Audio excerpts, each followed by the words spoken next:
Welcome to Rules for Retrogrades. I'm Tim Gordon. This is my brother Dave. We are here bringing you the recent items of news that you might or might not have missed in the Catholic world. There's been a lot, right? At the end of the Synod, there's been a lot since early this morning with Taylor Marshall interviewing Alexander Teshugel.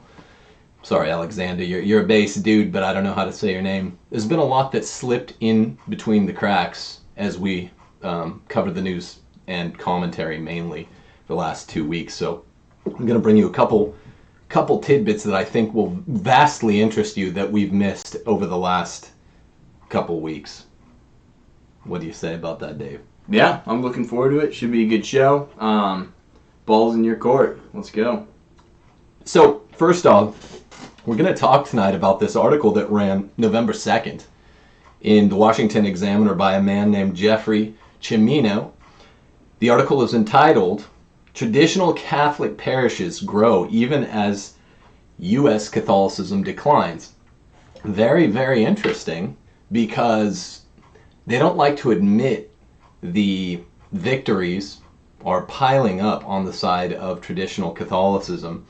The parishes in question, the Fraternal Society of St. Peter, great order, and they mentioned churches in Los Angeles. They mentioned churches at FSSP Parish in Naples, Florida. They mentioned a few. I happen to know and was going to receive spiritual direction from Father Fryer. LA is a little bit far, 2 hours away. And, this was a doubling that's been seen over the past 1 year alone, from 2018 to 2019, in the FSSP parishes all over California, Florida, states as geographically disparate as this. Very, very fascinating stuff, and it's covered by the Washington Examiner. Not a lot of outlets covered this over the last few days, the last 3 days since it appeared in the news. I think it's really important that we give it some analysis here tonight. Right. Yeah. And, what's the reason behind this phenomenon? A couple thoughts at first. I think there's a lot of overlap with actually what we've seen happening in the Protestant denominations. The mainline Protestant churches are shrinking, whereas evangelicalism is growing and it's absorbing the people who are falling out of community and communion with the mainline Protestant churches. Now, what's the reason for that? First of all, it's because there's a lack of faithfulness, there's a lack of fidelity to Scripture in mainline Protestant churches. You see pastoresses, female preachers there. You see them embracing homosexual unions. You see them embracing just the trends of the world. And if we're not set apart as Christians, then what's the purpose of the gospel? If we're not a set apart people, holy means set apart, right? If we're not a holy people set apart from the world, then might as well just be of the world.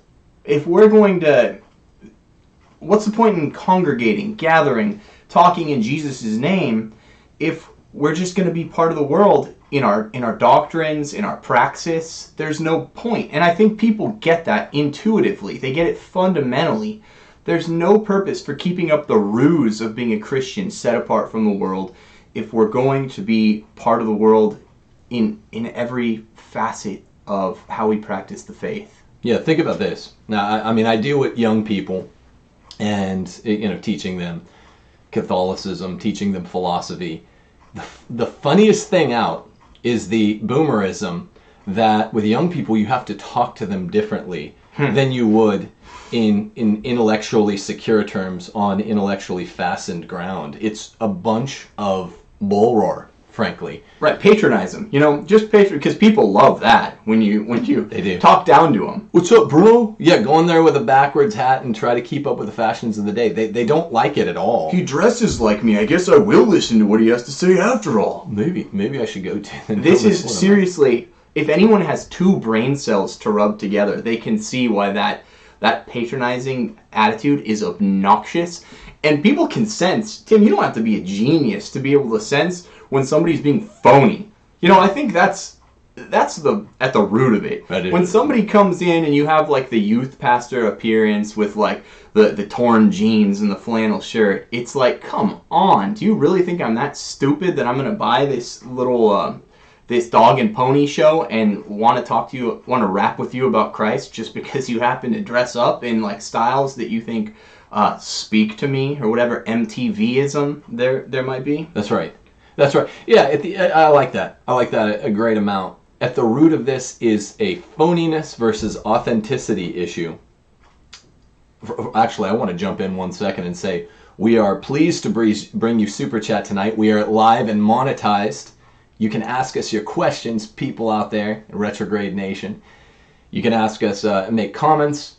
At the end of the show, well, not only is it a kind of a third of the segment tonight, Catholic dating, Catholic courtship, a really important issue. I'm going to read from one of our 40 rules for retrogrades, the manuscript that's now officially turned in to our publisher.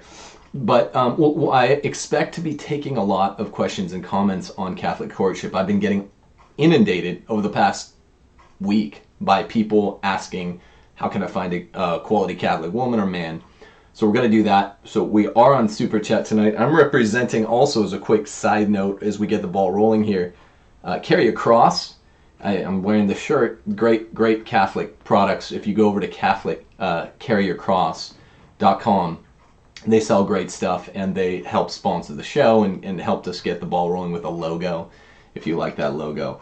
So really, check them out. They're good people. Always support Motherboard at Love Your Motherboard. They've been a great support to not only the TNT brand, but myself for the past year. Great people. Got the deck right over here, and I love the good people over at Motherboards. Also, a great source of support. Not in violation of what we're talking about here. Just Dave and I grew up skateboarding, and they're great, beautiful designs on the bottom of decks, and it's beautiful art. A big thing here on the West Coast. Please do remember to subscribe. Hit that subscribe button. Hit the bell so you'll get notified. And share, because we're getting this thing rolling. We hate to panhandle, but hit up our Patreon accounts, please, because this is a brand new endeavor.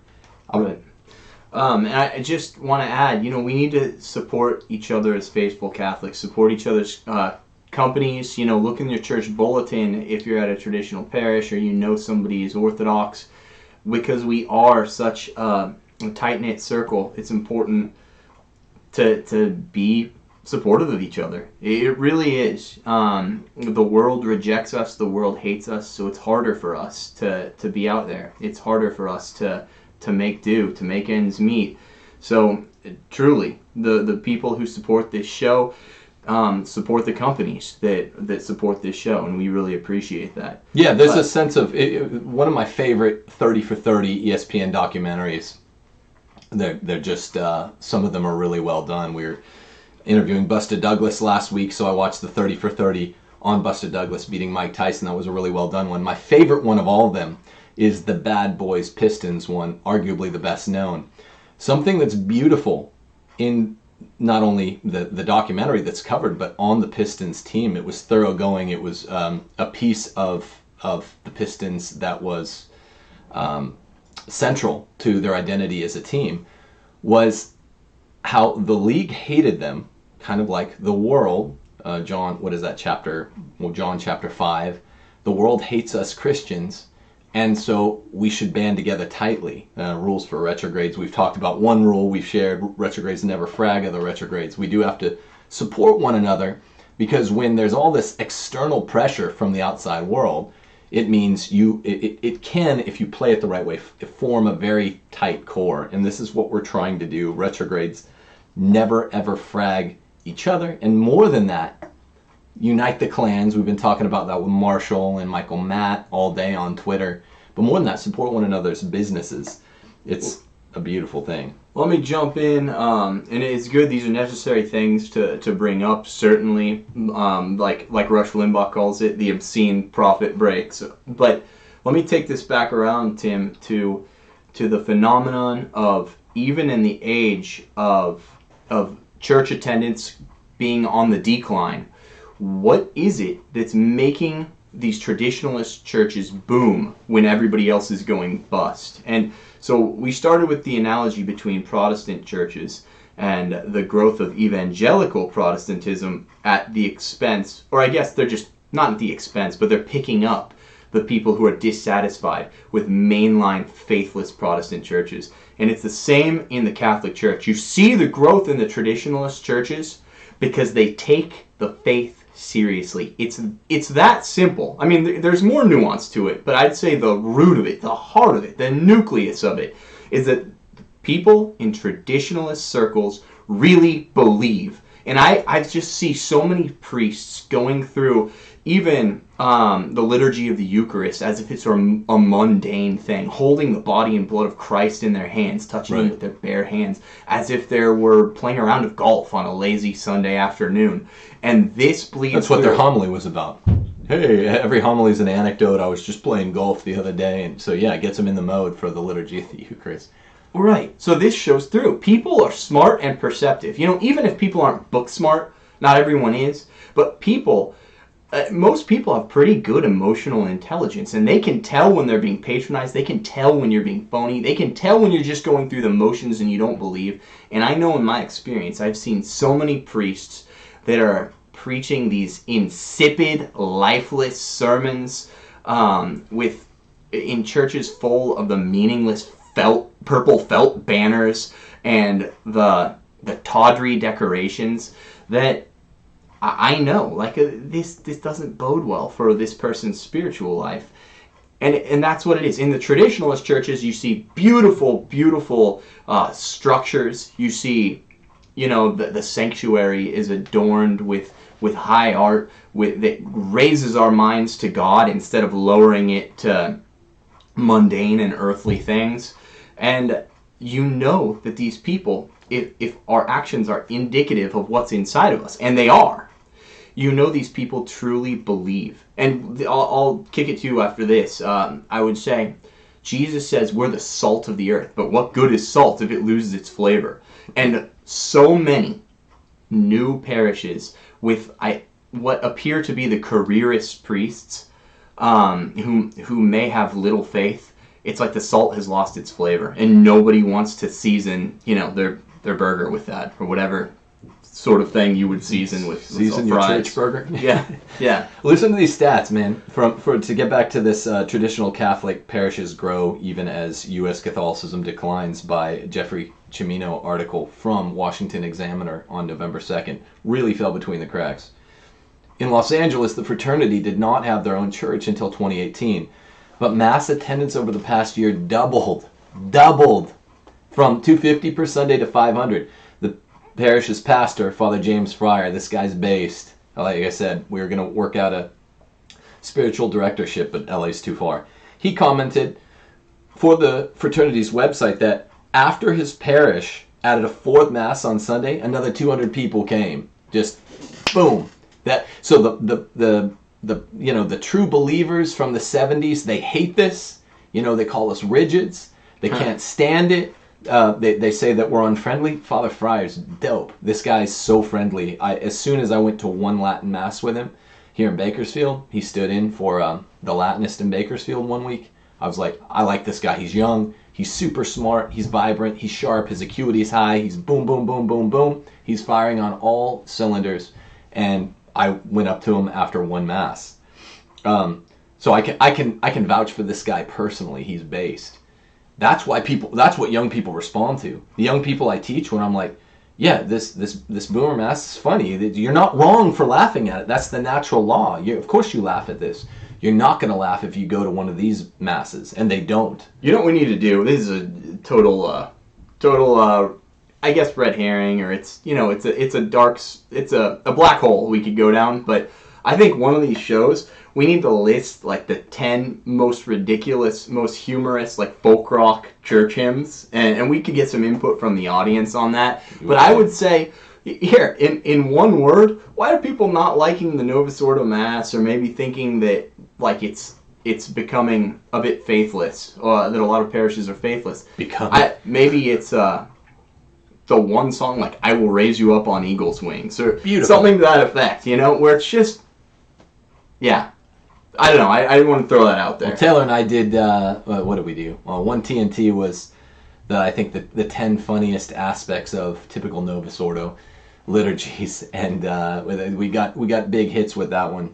No surprise. We really should do that at a time. Just like We'll do that. Populate a list of the most ridiculous hymns that from like the 1960s on that are probably written by like either Peter, Paul, and Mary or just a direct follower. But I digress. I'm sorry. Peter, Paul, and Mary, they could write a song. The problem with these songs, good. I like Peter, Paul, and Mary. Three main songwriters. Not You guys know the three main ones. We talked about them a lot on TNT. That they're not Peter, Paul, and Mary, but they are hippies. So it's worst of both worlds. In the article continues. Let me get this out. In Naples, Florida, the parish has been around for less than 2 years, as opposed to the 1 year parish in Los Angeles. But close to 400 people attend every Sunday, an increase of 20% from 2018. That's not a 100% increase, but it's still good numbers. The pastor, Father James Romanowski, told the Washington Examiner, the parish has been averaging a new household, sometimes a family, sometimes an individual, every week. Do you know how booming business that represents? Do you know what stellar business model is being instantiated by adding a new household every week? Right. It's unreal how good a business FSSP parishes are. They are the money. Every week for over a year, Romanowski said people are attracted to the liturgy in the strong community. Duh, yeah, definitely. Which includes groups for men and women, young and old alike, and monthly potlucks. That sounds like something you might get at the Novus Ordo. But the point is, it's a way, we're going to loop this into our show today because I've been contacted by so many young to approaching middle-aged people that are having a hard time meeting people, particularly courtship interests of the opposite sex. So the last, I'd say, 20 to 25 minutes of the show, I want to talk about that in a serious way and read our rule for retrograde on courtship, which is more instructive and more specific than some of the other rules, which are more axiomatic. Let me get to this. Cardinal Ratzinger, in the early 1980s, wrote that the church must grow small again. Dave, I'm gonna see what you think about this. We haven't talked about this in a long time. I think we talked about it a couple of years ago. He said it must grow small. Now, here's my fear, all right? A lot of traditionalists, I fear, at the bottom of my heart, misunderstand this. What Monsignor Ratzinger at the time, what Cardinal Ratzinger at the time was talking about, is the fact that when the church is authentic, and when its liturgical forms, its liturgical norms, its liturgical practices and rites, the sacraments and sacramentals, are sincere, unadorned, unmitigated, they will not be for everyone. Jesus, as an evangelizer, the divine Son of God, was not batting 1,000%, right? He said, when you go from one town to the next, there will be people that reject you. Kick the dust from your sandals and move to the next town. This means we can't expect everyone, not everyone, to receive the beautiful liturgy, the most beautiful thing on earth. But those who do receive it in places like the FSSP will receive it 100%, right? So I think there's an 80-20 fallacy that happens with the mitigation of the beautiful liturgy. And I think that sometimes this might lead traditionalists or traditional-minded people, retrogrades included, to a misconception about evangelization. We still want to give it to everyone, right? We just have to accept that they might reject it. That doesn't mean we want to keep the club small. Sometimes people complain that we traditional-minded people want to keep the club small. Right. It's small in fact, but it could be, universal in theory. Right. I mean, I guess. Good. Yeah.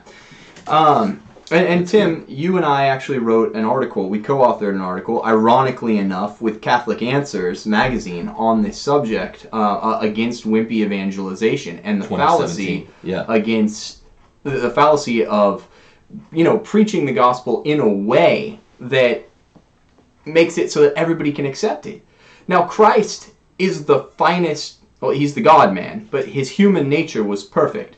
And he did all the things that he did in a most perfect way. If he couldn't preach the gospel in such a way that everybody would accept it, and they did not, the Son of Man was rejected by the world, then we have no chance of doing it. Basically, the gist of our article was that you just have a duty to speak the truth. Stop chiding each other about how the truth is spoken. You hear a lot of infighting from Catholics, like, oh, you're not using the proper tone. I don't think this is going to speak to women or kids or whoever, that people think are going to be sensitive about a seemingly harsh tone. Well, that's a bunch of malarkey. The body of Christ has many parts. Sometimes in a body you have killer T cells. You have to have people that are willing to give straight dope and are willing to speak it harshly. So I'm sick of the homogenization of the body of Christ with this baby boomer hippie tone of voice that's supposedly appealing to everybody. There isn't one, because guys like me, guys like Tim, the men who kind of like things in a boom, boom, boom, straightforward type of way, we get nauseated by the saccharine voice that we're told is the proper way to preach the gospel. Let's just be super nice to everybody. Like, right. No, preach the truth. There's no thou shalt be nice commandment.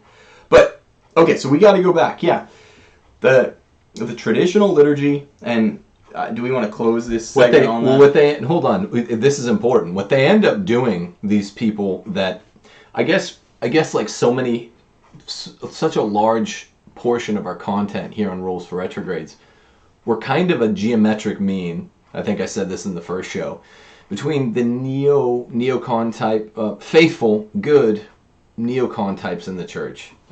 Usually kind of fanboys of the church in the 80s and 90s. Optimists, but the faithful ones, who will hit you with that tonal cautionary example. They'll say, oh, I heard a guy the other day, he was right, but his tone was so off-putting. That's you hear that a lot more from that crew than from the other side, the traditionalists. What I'm offering here, and really what's going on when they do that, the dichotomization, it's a false dichotomization of text, what the truth of what you're saying, and tone, which is not the truth of what you're saying, it's just each person has their own unique tone of voice, is an absolutization of the relative and a relativization of the absolute, right? Yeah. Text is truth. That's what you can offer. I have my tone of voice. Sometimes I don't, would you people out there believe, sometimes I don't like the sound of this mellifluous voice, right? Sometimes I don't like the sound of my own voice. Sometimes I go in front of a camera, I don't like how I look that day or whatever, believe it or not. But it's mine, and it sounds relatively consistent day to day. I believe it. Yeah, just kidding. Fair enough. There's got to be a few naysayers. But the point is, my tone of voice is my own, and even if I tried to change it, I wouldn't do it well. And that's a relative thing anyway. It's amoral. It's weird, though. We live in a culture that says embrace who you are and express yourself. But then when we try, you've got the gaggle of old ladies that come and slap you on the wrist. Like, that's not a Christian tone of voice, young man. I call these the apparatchiks of the banal. Do you want me to be phony? Do you want me to speak to you and patronize you after especially what we said at the beginning of the show? Do you want me to patronize you and say these things in a way that's foreign to how God made me? Right.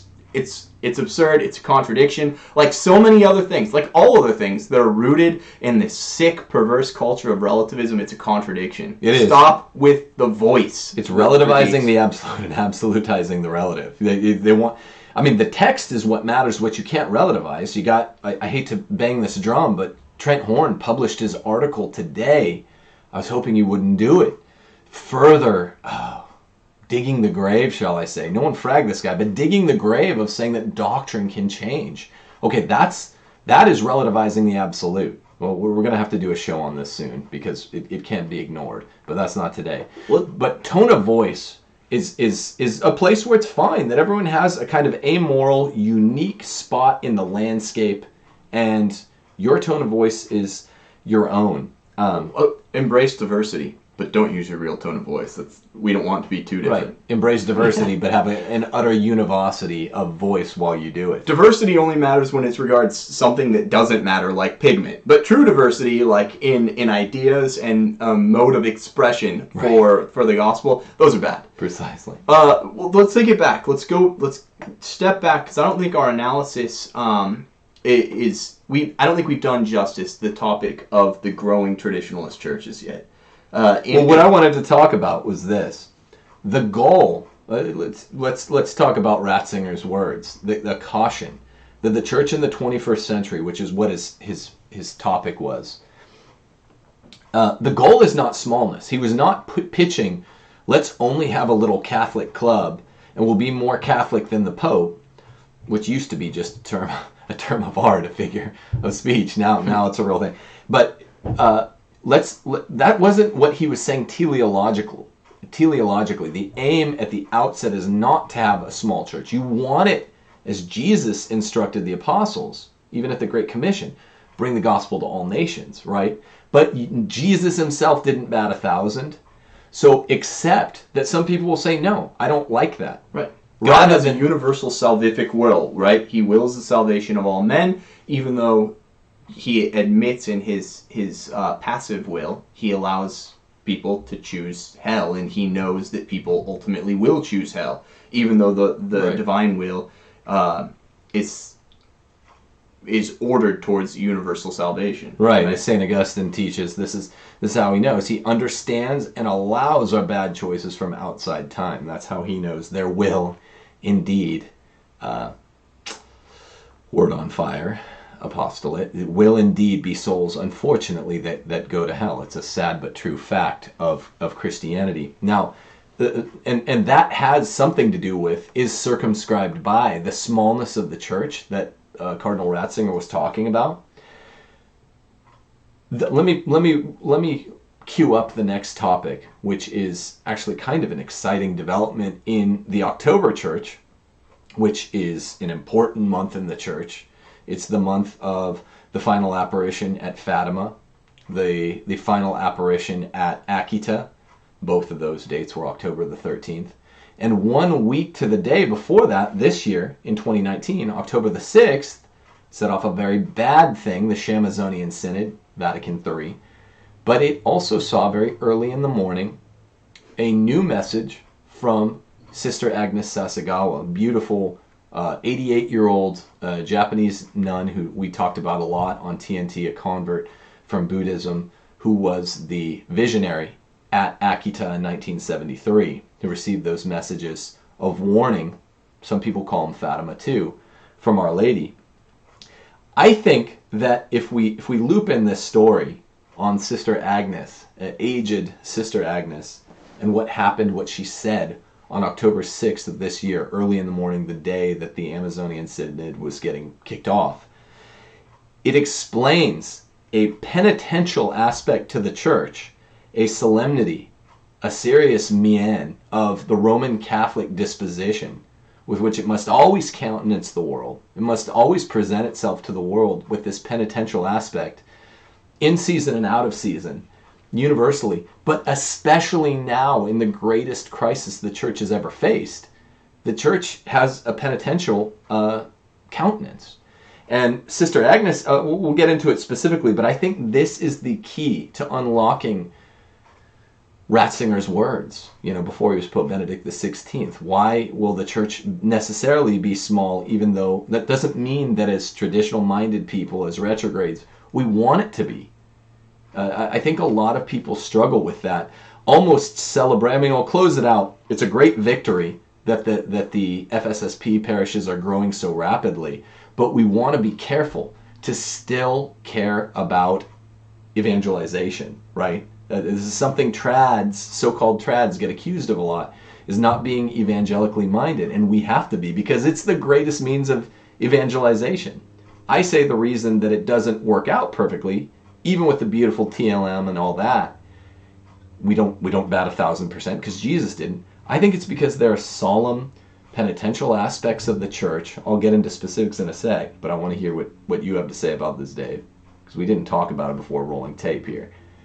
I think that's the secret. I think that's the answer to the Sphinx's riddle. Yeah. Well, what we can see, because again, we're just going to hammer home the point. Actions show beliefs. Actions speak louder than words, because it's very, very difficult to fake actions, and when somebody is going through the motions, it's very, very evident from their demeanor, from their body language, that they're just going through motions. So we can tell. The people who are drawn to the truth are drawn to it with a sincere zeal. They're drawn to it with their whole body, mind, and soul. And when you enter into a beautifully adorned church, wherein the priest is reverent, he takes a reverent posture, he speaks the words of consecration, and you can tell he's doing it prayerfully.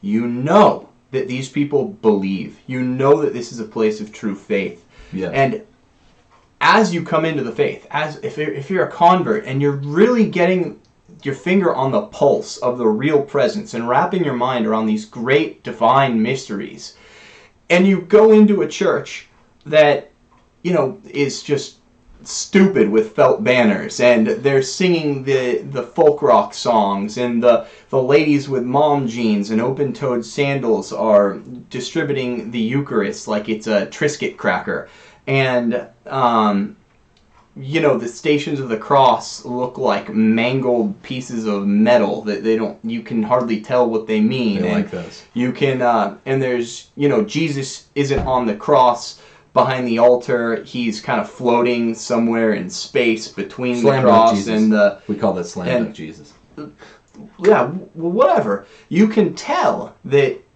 okay, maybe something is off here. Something's amiss. Because if this is the representation of the Paschal mystery of the passion, death, resurrection of our crucified Lord, and God himself is present, body, blood, soul, and divinity, in the tabernacle, then something is dissonant with reality. The layout of the church, the reverence of the people, the demeanor of the priest, if these things are not at the peak of piety, if they're not the zenith of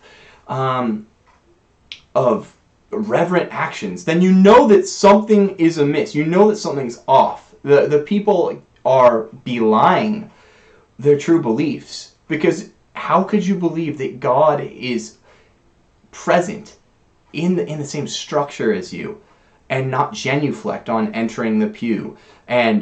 Or very worse, take the tabernacle and see it relegated to like a small closet at the left side of the altar or something like that. It's not front and center. Or have these heinous works of so-called art in the presence of God. Yeah. How could that be? So people who might be coming into the faith and struggling with, well, again, the great mysteries, the mysteries of the sacraments of the church, which obviously means mystery, right? How can this be? How can they square this circle in their minds? Well, I went into a church, and it was... these Catholics, they say, in theory, they believe in the real presence of Jesus.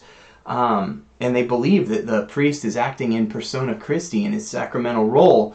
But then they go there and they're, dressed in short shorts or sundresses, and they just kind of go through liturgical motions and don't express with their whole bodies the reverence due to this sacred mystery of, say, the real presence.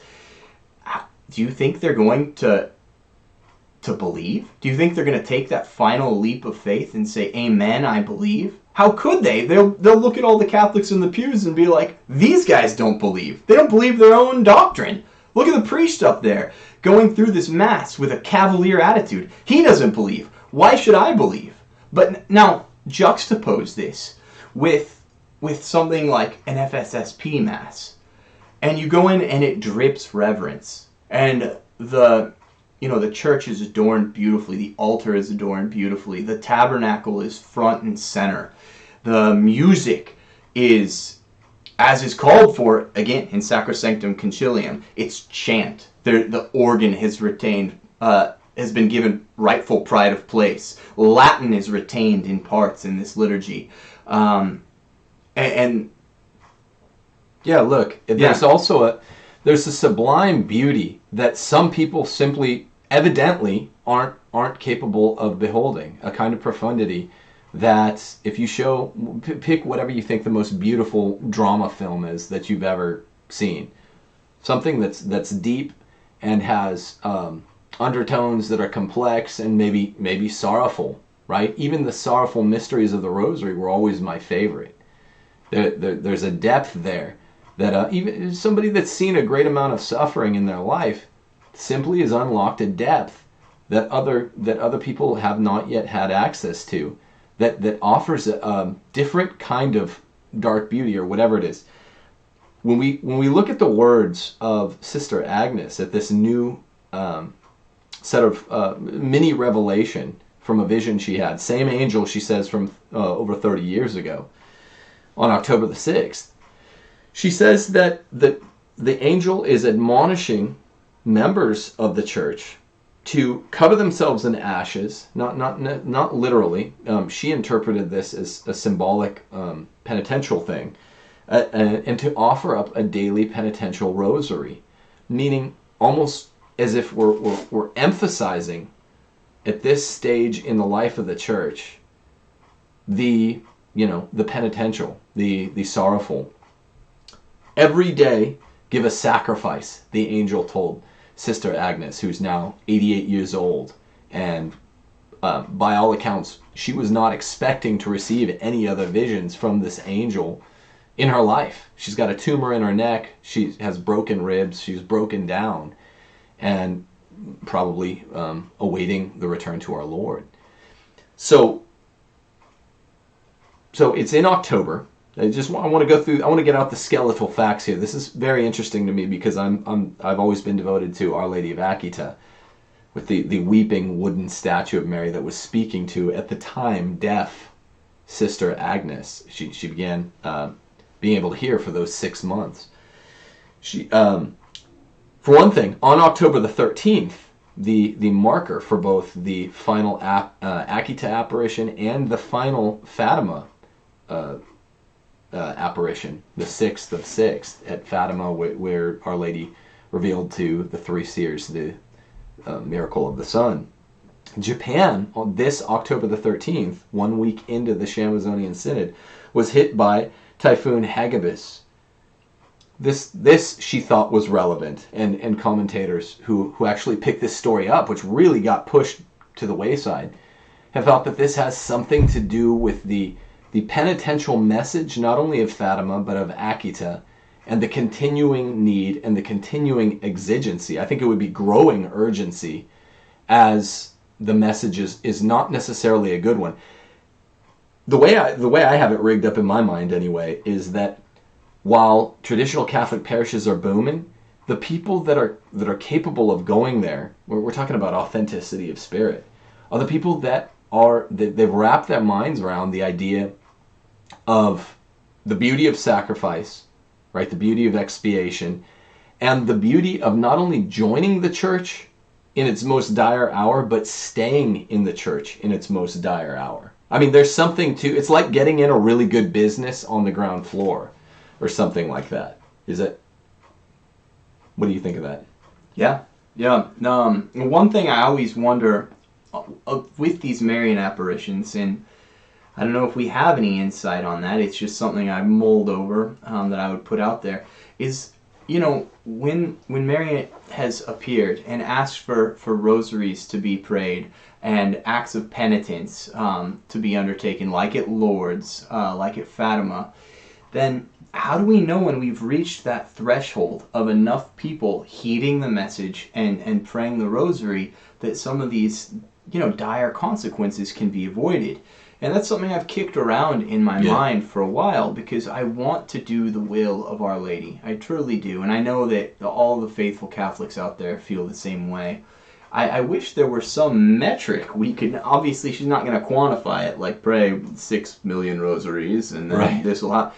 But there should be, I wish there were a way to know if we were in accord with Our Lady's wishes. Even, I'm thinking the Fatima controversy with Sister Lucia and the consecration of Russia, and whether, obviously the first couple attempts at consecrating the world, Sister Lucia said were no good. Then she said a latter attempt was in fulfillment of Our Lady's wishes. I just never know, It's hard. Do we have to go to the seer? And these are questions even for our audience. If somebody has some insight out there, please put it up in the chat, because these are things I've been mulling for a while. And I'm assuming one of the best ways would be to go to the visionary and see what they think, because obviously they have a unique and special level of insight, because they were the one to whom heaven deigned to give this message in the first place. But yeah, I mean, and it's not just a New Testamentary issue or an intertestamentary issue. It goes all the way back to the Old Testament, right? Think of like Lot. How many good men does it take to be worthy of saving one filthy, wicked town, one filthy, wicked generation, one filthy, wicked era? I hope the number is fewer rather than more. And again, this is kind of what I was getting at the pith of this when we were talking about the good news, which is quite rare to Roman Catholics these days, right? You got Pachamama, thank you very much, Alexander Teshugil, throwing it into the dirty Tiber River. That gave us all reason for applause. This article coming out the very next week was reason for applause. It was a real facial, I think, for the doubters of the so-called rigids. But I mean,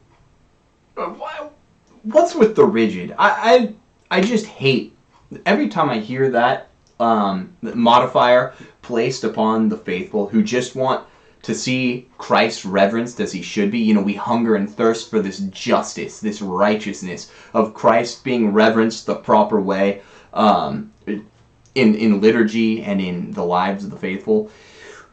We see this moniker, this dig being put out there that we're rigid. Why is clamoring for Christ to be given pious worship, why does that make us necessarily rigid?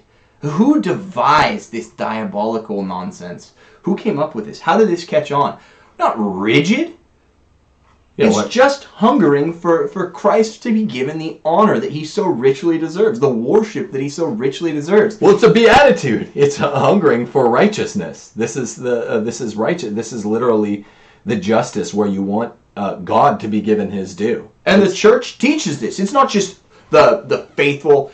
Sometimes you do see in some circles people trying to absolutize certain disciplines that, while they might be salutary, aren't necessary, Right. There are some things like, I'm trying to conjure one up right now. Okay, the church has relaxed its standing on meatless Fridays, right? And it still says pride of place in America, the American church, should be given to giving up meat on Friday, but you can substitute other things in there. Now, right. For a lot of people, this is just meant go about on Friday as if it were just any other day and don't do any act of penance. Because when you weaken rules, people see that as just doing away with it. Yeah. So in practice, it is meant for many just rank and file kind of lukewarm Catholics that don't do anything on Friday. But now I think, in some circles, if you don't do a meatless Friday and you do substitute, and you do a real substitution of something that actually is penitential for meatless Fridays, some might roll their eyes at you or think less of you. And there is a little bit of that tendency. You see it sometimes. But definitely. Well, we talked about this in the first show, Rules for Retrogrades. The faithful neocons in the church will talk as if sometimes doctrine along with discipline can change, whereas on the other side there's a tendency to squint at or hint at the idea that discipline, like doctrine, cannot change, and that is not Catholic. Neither of those is Catholic. Today I'd say to Trent Horn, and on the other side I would say to the people that are maybe slightly guilty in the traditionalist-minded crowd, of doing what you're saying, Dave.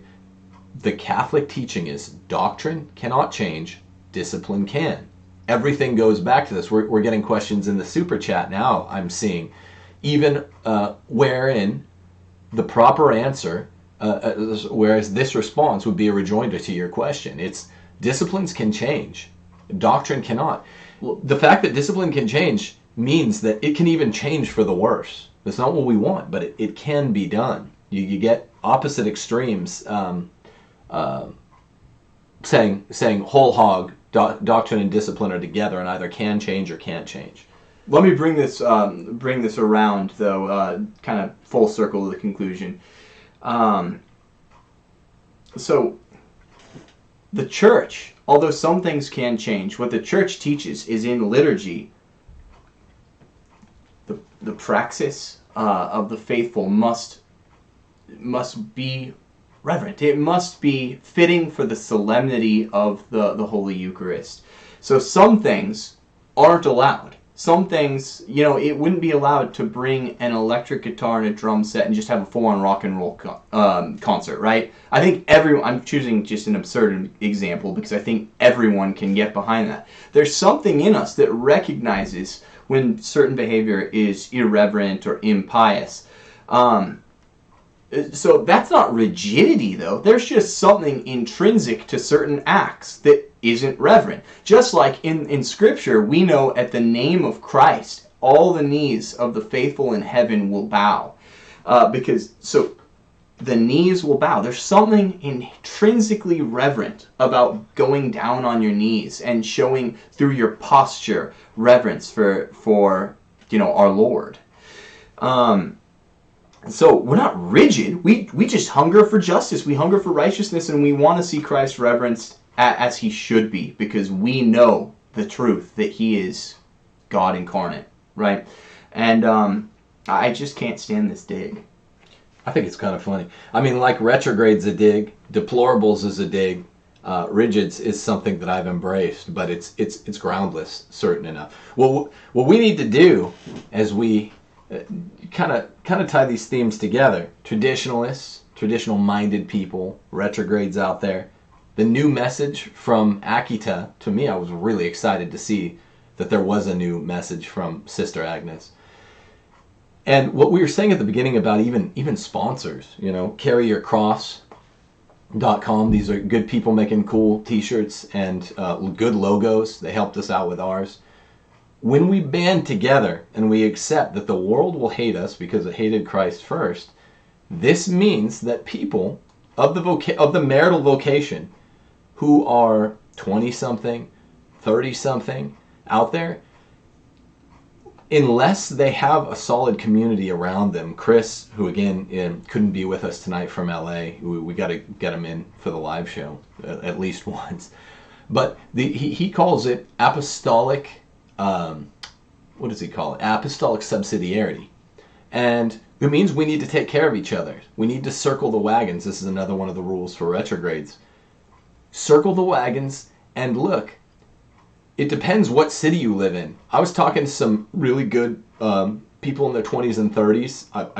It was a weird coincidence. I got email after email, DM after DM over the weekend and the early part and the late part of last week, asking me, how can these people, particularly how can young women, because they have the passive receptive role anyway in dating, how can we, under the auspices of apostolic subsidiarity, where you are you're subject to the exigencies and the conditions and the limits of your area. So if you're in a city that does not have a lot of young men who aren't just pathetic betas, which is what I'm hearing from a lot of the ladies out there, then I don't know what you need to do. This is what they're asking me, and I said I would think on it and get back to you. We have a rule for retrograde on it.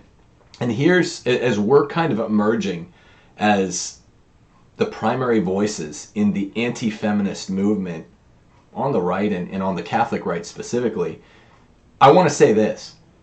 People out there, that are particularly young women that find themselves in the workplace and you've been looking for a man, but if you don't find a good young man, if a good young man doesn't find a good young woman, conversely, by the end of college, it gets difficult. So what? It's something in the. It's not a liturgical form, but after Mass, the parish life, the centrality of the parish life is that if this is not the focus of our social norms, as it really hasn't been since the council, everything got decentralized. The parish got taken away from the center of the average Catholic's life. Then you either meet someone in college, and if you go to a state college, if you don't go to a Cardinal Newman school and you don't meet a good young man or woman, it's tough because then you're 40 hours a week in your job. And there are a lot of good, faithful retrogrades out there, young men that want to meet non-loose young women and young women that want to meet non-scumbag or beta young men who are going around giving them the lines. They're saying, I call it thin skin and strong stomach. This is the way to describe the popular culture, because the young men will say, "Oh, you're so beautiful, you're such a goddess, blah blah blah." It's like, I know I'm not perfect, right? I just want a new young man that's strong and not a sleazebag. Don't worry, you'll find one. Thank you. Yeah. Clever. I mean, how can these It doesn't people work in the first person voice when you're like, I just need to find a young. I was going to make it work. Right. I mean, so here's what I said we would do. We'll read you a little preview of our rule for retrograde on point. The young need to be instructed. We need to return away from the hideous, heinous boomerism that young people should find themselves, experience life, travel. All this just means it's just disgusting byplay for hook up with one another and, contracept and abort your babies if need be. That's what was meant in the boomer generation by experience life, get married later. You can do that later. It bifurcates finding yourself from vocation. You find yourself most in your vocation. You don't do it separately. Find yourself, and then when you're old and used up, then you settle into your vocation. No, Right. God wants your best, not your worst. He doesn't want a bunch of used up, dried prune bodies that have gone, experimented with drugs and sexuality, then to give themselves to Him. He wants your best years. It'll make you happier anyway. It's your identity. When you get in your vocation earlier, you get solidified in your identity earlier. You discover who you are more quickly.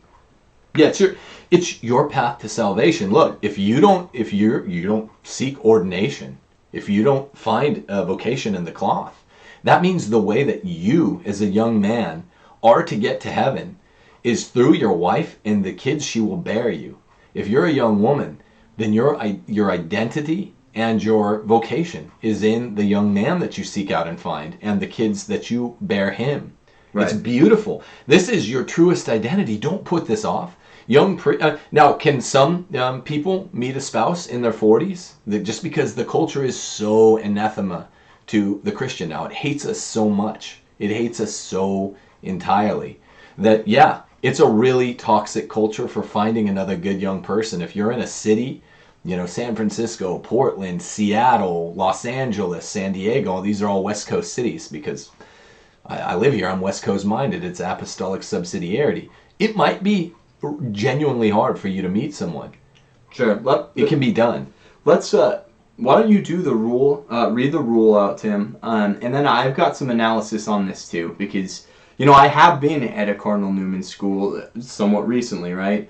And I as being a little younger than Tim, I'm kind of, obviously I've been married for about 10 years, but I'm a fresher in the dating game, so I know some of these things that are really,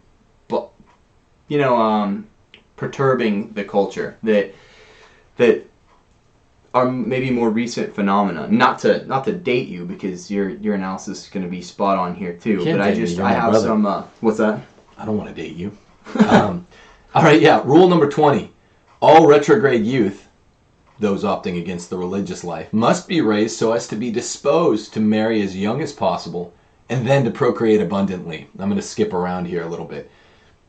The preponderance of today's culture of death, wait until your 30s philosophy regarding family planning, so-called, has yielded small materialistic families with manufactured, unnatural expectations, and I really mean counternatural expectations regarding the amount of wealth required to begin a family. But for the young, poverty is good for you. Destitution is always bad. You need 3 square meals a day, right? But as Cardinal Sarah pointed out, Dave's always repeating this, poverty is good for a young married couple. Be poor together when you're young and flexible and you're not old, you don't have sicknesses for the most part. You can afford a little bit of poverty. This is when Steph and I lived in Rome, Italy. It was beautiful. Bashing around that eternal city. It was the time of our lives. Yeah, I got married as an undergrad, and then our landlord kept some of our security deposit. He didn't refund it timely. So there was a time when my wife and I had to live on cream of wheat and spaghetti for about 2.5 weeks. And then we were so hungry after that. We didn't want to go beg money off our families and stuff. We decided just to suck it up. That we actually, when we were in law school, we got a country house, or when I was in law school, we got a house in the country and we had chickens just so we knew we'd always have some source of eggs or food. It's what you do. Yeah. It's what you builds character. Yeah, it does build character. You're young, you're married together, you don't need nearly the amount of wealth that is proposed. You don't need nearly the amount. You're young and poor together. Yeah, I spent almost half of my married life in some form of graduate school, with kids. I was in law school too. Completely impoverished, waiting for student loans to come through for weeks, eating, wasn't cream of wheat, it was ramen noodle, right? With my family and a couple of kids. Getting fancy. It's just, I was sitting in the lap of luxury. Right, yeah. Listen, must be nice. So it's yielded ridiculous expectations, and these ultimately come from the devil himself, as to how much wealth you need to begin a family. I got 6 kids out in California. I'm a school teacher, right? I mean, yeah, we do these things on the side, and they're becoming a bigger part of the family enterprise, as it were. But I mean, for a long time, I was a school teacher here in California. You can live cheap. It's good for you. You don't need more things. The things you own end up owning you, as Tyler Durden says. The opulence of the West has ruined domestic life in so many ways. And I don't preach something that I haven't lived.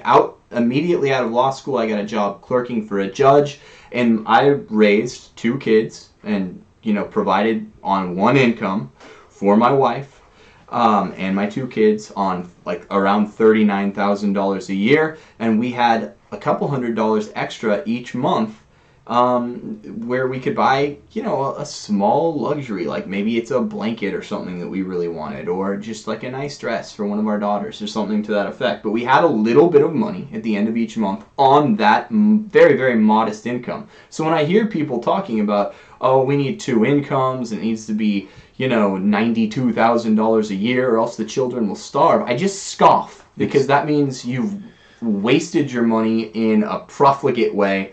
It's when propaganda. You should have made a more prudent decision. Yeah, no one has a right to a boat or a 2-story house. Right. You might have to live in a small house and have no boat. Oh no, what do? You're gonna die. Just kidding, look, you won't. So the rule continues. This is a great point. The radical worldview has brainwashed virtually all of society that each and every responsibly birthed newborn requires his own pre-appointed bedroom, which is ridiculous, cellular data plan, college fund, and career path. Without these already in place before the baby's arrival, radical boomerisms, like this one, instruct us mother and father are just breeding like rabbits. I don't often quote Pope Francis, but there's a Pope Francis quote. He says, we breed like rabbits. On the contrary, parents of large families well understand that kids love sharing bedrooms. I remember when you and I were given our own separate bedrooms, we were depressed. I continued sleeping in your bottom bunk bed, even though I had my own room. Kids love it. You're being lied to if you're told. It's all geared toward keeping you from reproducing earlier when you're at your most fertile by 20. Your odds of having kids plummet by 30. Now you can still do it. There's still hope if you get into your 30s, but you are 3 times more fertile. I have the fertility chart. I'm looking at it. 3 times more fertile at 20 than 30. Parents of large families well understand that kids love sharing bedrooms. Smartphone ownership and so-called screen time destroy kids' imaginations and attention spans. They shouldn't have the phones, if you ask me. College and career should be mapped not in infancy or in elementary school, but rather according to the established merits of middle and high school students anyway. You doesn't even necessarily need to go to college, right? Outside of high school, people are 18, they're old enough to marry. The Virgin Mother was 16, right? She wasn't a ragazza madre. In Italy, people were laughing at Steph that she was 25 and pregnant, calling her a child mother. It's the culture of death. It's out to ensnare your minds and eventually riddle your body with the plague of infertility. Imagine this. Imagine how different a culture of 20-year-old first-time parents would look, should we return to it, from a culture of 30 or 40-year-old first-timers. Such widespread cultural expectations would be prospective in the sense that teens would customarily make radically different choices in anticipation of quote-unquote real adulthood, beginning a decade prior to its present presumed starting point. I'll skip down a little bit. Apart from the opportune statecraft implied by the retrograde biosolution, which is what we're talking about here, we will outbreed the radicals, right? Court young, date young. I want to talk about the unrealistic expectations, not for wealth, because we already did that, but for complementarity. How complementary do I need to be with this girl? We'll address that next, because that's the big question on all the young people's minds that I work with. It's an important one, so don't let me forget that, Dave. The biosolution is outbreeding them. The benefits of this accrue to the young marrieds are plenary. When the sacrament of marriage is practiced properly and timely, men avoid the near certain fate of becoming offbeat, self-obsessed, and lecherous, which happens to men that don't marry until they're later. They become lechers. And get bogged down in weird hobbies, too. Because Weird, man has to selfish devote hobbies. himself wholly to something. And if it's not vocation, it's going to be robots or, like remote Seriously. control cars or whatever it is. This is all The coming from one hobbies, source, I know. As culture has progressed, and I would say devolved, the hobbies are getting weirder and weirder and weirder. Like people are out there like gliding around in contraptions with, I don't even know. It's just getting odd how many hobbies there are because people are ennui. People are bored because they're not devoting themselves to vocation. They're not devoting themselves to God. So they have this big God-sized hole in their heart that they're trying to fill with stranger and stranger things. Yeah, no, it's genuinely true. And obviously we know the same primary sources growing up. I know exactly who you're referring to. But it's true, it's always robotical. Men get more and more selfish. It's the natural pitfall of malehood. Women become, and they can avoid this, but it's easier to avoid if you get married younger and you grow up together. Now we're going to talk about how to avoid it if you have not married by 30, 35. Women who marry young can avoid the terminus of becoming shrill or bossy, officious, whatever you want to call it. Right, and self-obsessed. Women who marry late tend to be very, very self-centered. That's a commonality, though. Men and women who do not marry young both become self-obsessed. It manifests itself more acutely. By observation, I think you're right, but I think it manifests itself very acutely and shrilly in women who marry late. And I want to dedicate a second to this point because I think I have an analogy from my own life. When I was a young man, I was not living a good Christian life. I got caught up in the culture. It's why I say I had a reversion to the faith in late college, mid to late college. But, I was a victim of Catholic schooling and laxity. So I did not live a good, upright Christian life, and I'm very much ashamed of how I lived before I was about 21, 22. And I didn't take my studies seriously. I got a very poor grade, poor grades as an undergrad, by just some work. I scored well enough on the LSAT to get into a decent law school, and was able to overcome just horrible, abysmal grades and get into law school. But, it was never where I envisioned myself being. If I had my druthers, I would have gone to Notre Dame Law, or even after, and I worked my butt off when I was in my master's program, and I kind of reversed my trends of having poor grades, and I really put the pedal to the metal and worked hard to overcome just a horrible undergrad transcript that doesn't reflect my native ability at all. It was just too much partying and, drinking on Tuesday night when I was underage and things of that ilk. And again, I'm very much ashamed of this because it doesn't reflect truly my contemporary character. And I'm making an analogy here. So I wanted to do my PhD theological studies at Notre Dame, and I was denied admission, even though I put up competitive numbers towards the end of my graduate theological studies and did final and GRE and whatnot. And there's an analogy embedded here for maybe some who get into their 30s who squandered their 20s not doing the right things to prepare themselves to become a good spouse. And there is temporal punishment. Just like I have to accept, I'm going to have to carry that temporal punishment of having never gotten into the PhD program that I really wanted to get into. You know, there were professors there that I wanted to study under. There's still some very faithful and erudite faculty at Notre Dame.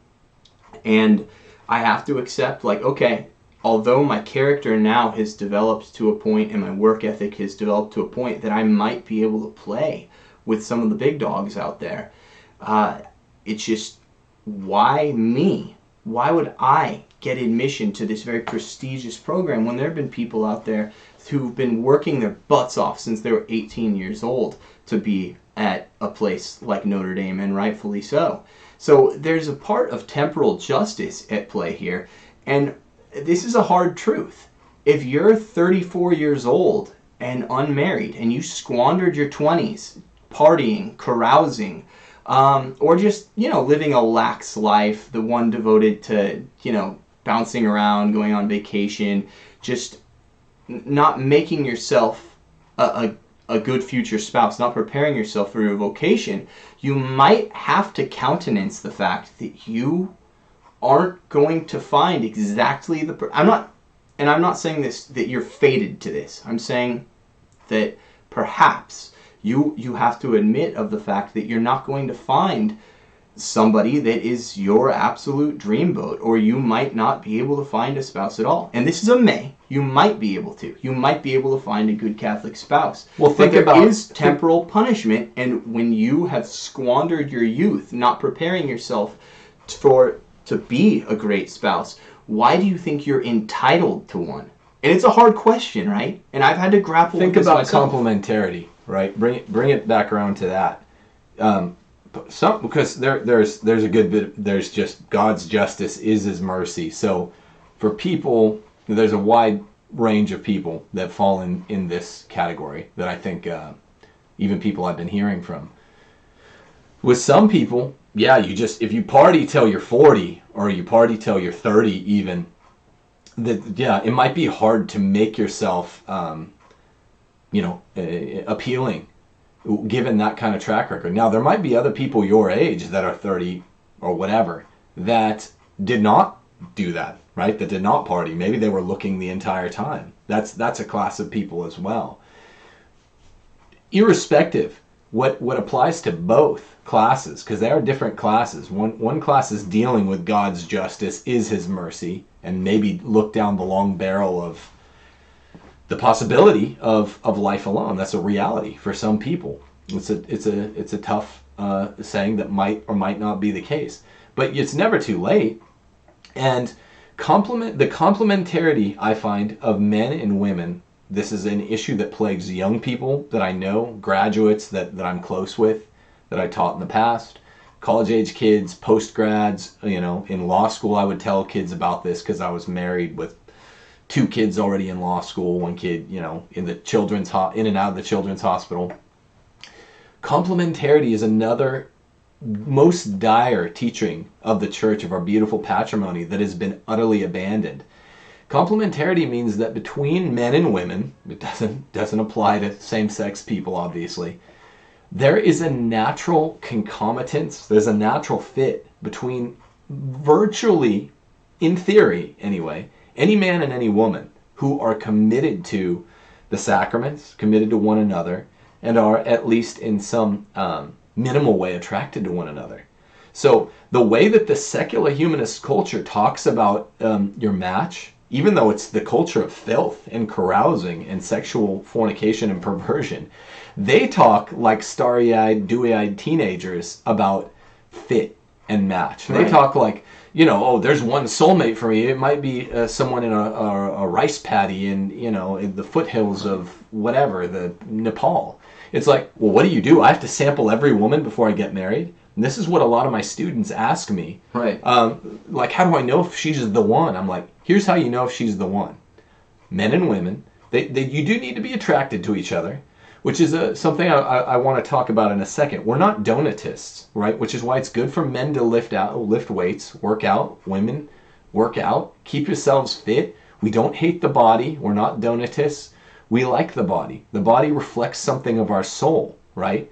If you slouch all the time, people are going to call you a slouch. If you're pudgy and you don't have a glandular issue or something like that, people are going to assume that you're soft or that you can't discipline yourself. That's a fact, right? That you won't often hear. Young men are looking for fit women and vice versa. Yeah, so, the lie that, all body types are beautiful, that's just stymied the ability of many women to find a mate. No, they're not. If you're overweight, you're not going to find men coming up to you to ask for dates. That's just a fact. Please, don't blame me. I'm just the messenger. It's like in The Emperor's New Clothes. There's the one kid that's like, well, he's naked. I'm sorry. Overweight people aren't attractive. So, yeah, and if you're plagued by some gland issue or whatever, then you do what you have to do, right, to work around it. There's such a thing as a workaround. That's what a prudence is for. And same thing with men. Women are attracted to bigger, stronger men. So, if you're just short, there's not a lot you can do about that, except you work around it. You make yourself fit in other ways and attractive and appealing in other ways. This is not bad. See, you don't hear a lot of Catholics talking about this stuff. Men need to keep themselves fit for the protection of the family and to attract a mate. And so given that it's a proviso, if it's provided that you're reasonably attracted and you have a girlfriend of 6 months or a boyfriend of 6 months, you're both committed to one another and to the sacraments, right? Baseline attraction, you're committed to the sacraments and raising your kids therein, and you're committed to one another. This is all it is. What's a soulmate? What light does this leave? Daylight does this leave left for soulmate? Soulmate is someone who at the end of your life, you look back at your life, and they, among all the people you could have married, you chose to marry them and go through all the hurts and traumas and beauties and joys and laughs and all that. That's your soulmate. But see, that is the unique teaching of Christian complementarity. You do not, basically any man and any woman who are moderately attracted to one another, if they're committed to one another in the principle, that's the real important part. They become the one. They become the one. It's funny, this atheistic culture that denies any meaningful spiritual principles, any meaningful transcendent values, will turn around and be like, well, there's one soulmate for everybody on earth. It's like, that sounds like magic. No, there's not. It's magical. When you have experiences together, when you commit your lives to one another, when you serve each other through charitable acts, an attitude of service to one another, which is what the vocation of marriage really is. So the husband's serving the wife is serving the husband. And that's even the right attitude for married sexuality, right? To take. You become the one through these experiences. Love isn't some just abstract idea. It's action in the Christian worldview. Right. So you truly are loving one person the most when you're serving them the most, and the way to do that is through marriage. So when there's a baseline compatibility, and this needs to be said because this is a great source of confusion. What's compatibility? We both like soccer? No. Compatibility means, do you have the same moral values? Right. Do you get along? That's first and foremost. Do you have the same values? Then after that, can you hold down a conversation? Do you enjoy being with one another? If you have the same morals and you enjoy being with one another, and there's a feeling of mutual affection, then you're suited for marriage. It's not magic. It's not trickery. It's really straightforward. You're suited for marriage. If you share common values and you enjoy being with one another and you have genuine affection, genuine love, and you're going to grow in love for one another. Yeah, keep it really, really simple. And this is so people out there that I'm hearing from on now becoming a more regular basis, be really, really direct. Directness is the beating heart of courtship, proper courtship. People out there, even on our message boards, right? If you're looking, I don't know how well Catholic Match works. I hear bad statistics, but any young man or young woman whose our main viewership are people in their 20s and early 30s, according to the numbers I crunched the other day, looking at our first week here on Rules for Retrogrades. I mean, just be really direct. Like, hey, I'm in this area. People can meet this way. I'm looking for somebody. I'm this age, and I want no BS, right? I'm a young woman. I'm looking for a non-beta male, a guy that works out, is not going to say the white knight nonsense just to hook up, is not going to worship females, but is just looking for one good woman to make his wife, and vice versa. Directness works. Well, I think there's an issue here, though, and it needs to be addressed, because I hear from a lot of discouraged young men who are trying to be direct with women. They're trying to bring back the classical mode of dating, and they'll approach somebody, which takes courage for ladies out there. It takes courage to steel yourself up and go approach a stranger whom you find attractive for one reason or another, to ask for a date. Now, you'll hear a lot of this, and it's on the fathers. Your fathers aren't teaching you right. If you're giving out your number and then screening a man, your father's not teaching you right. So guys will go and they'll get a number of a girl and ask, maybe set up a preliminary date, and they'll get the yes, and oh yeah, well, I'll meet you, or I'll go on a date with you. There's a couple things that go wrong. Either you get the number and you make the call, and then there's no answer. The girl just screens you, because the invention of technology has made for weak people. It used to be that if you got a girl's number, not everyone had caller ID, so you knew that they were going to pick up, because you're going to get them by accident. They couldn't screen you. But now, what weak women who haven't been trained properly by their fathers to just say, thank you, I'm not attracted. I don't see this going anywhere. I don't want to go on a date with you, so I'm not going to give out my number. We don't have that kind of honesty, that kind of noble honesty. So they're giving out the number and screening men, and this disheartens them. Don't do that. It's wrong. It's rude. It gets someone's hopes up. And it shows a certain disgusting amount of self-centeredness. You really think you're so important, this person that you meet in the supermarket or something, that they're going to go end their lives because you said, no, I don't want to go on a date with you? Get over yourself. They're just going to be like, okay, then I'll go find someone else that I like better. But so that's one trap. The next trap is, and I had a lot of friends that were still looking for good Catholic women. Take note, but I've heard these stories up the wazoo. They'll get the number, they'll call the girl, and they'll make contact, and then ask for a date. And then all of a sudden, the girl starts dictating the parameters of the date. Don't do that. That's a lot from young people. Men, you'll hear from a lot of men, like, oh, she suggested the restaurant. She suggested we meet there. She suggested instead of a dinner date, we get coffee. No, no, no. And you, men, take the bull by the horns. You can't start being led. Since dating is practice, courtship is practice for marriage. If you're going to be the head of a marriage, you better be the head of your courtship. So if you have a girl who starts trying to dictate to you the terms of your date when you're the one who asked her on the date, you better put your foot down right there, and you got to nip this in the bud, or else you're going to have a domineering, imperious wife. Girls, don't do that. One final thing, Tim. You also have a lot of times you'll get the no pickup for the call, but then the text messaging back and forth because that's less committal. Yeah. That also is disgusting. Guys, don't go down that route. Tongue twisted there. If you call a girl and she doesn't pick up, do not text her. She owes you a call back. If she's a good girl, if she's respectful of your time, she's going to call you back. If not, forget her. She wasn't wife material anyway. Don't debase yourself. Don't lower yourself to groveling for a date. If somebody doesn't want to go on a date with you, they're not worth it. Go find someone better. There's plenty of fish in the sea as it goes. Go, Tim. Yes. Oh, no, you looked like you were championing. So I was when it comes to courtship, you don't want to hide behind the technology.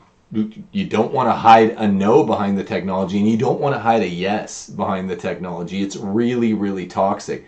It accelerates the relationship in ways it shouldn't be accelerated, and it retards the relationship, which is burgeoning in a way that it shouldn't be retarded. To be texting so much right away. I know a lot of young people that have had really odd results from doing that. You can't say retarded. Just kidding. So here's the last part of the courtship rule. An early start in turn mandates purposeful courtship. To initiate courtship, this is what Dave was saying, young men should clearly, plainly, directly ask young women for one-on-one dates, not group weirdo religious courtship, that you get with, I don't know, certain kinds of evangelical Protestant circles or Jehovah's Witnesses. I had some of this when I was in high school. We don't want to mimic that. Courtship is one-on-one. It's committal. It should be dinner, right? No coffee over lunch. No. Like where you're kind of in this limbo between a date and just like, I would do this with any of my friends type thing. I'm not taking my friend out to an Italian restaurant with a candle on the table. So listen, the request should be clear, specifically romantic in orientation, and plainly committal. Dinner and a wholesome activity should be expressed as on offer. It's funny expressing it in these terms. For their part, young women should clearly, plainly, and directly accept the invitation by young men they are interested in, if they are interested in them.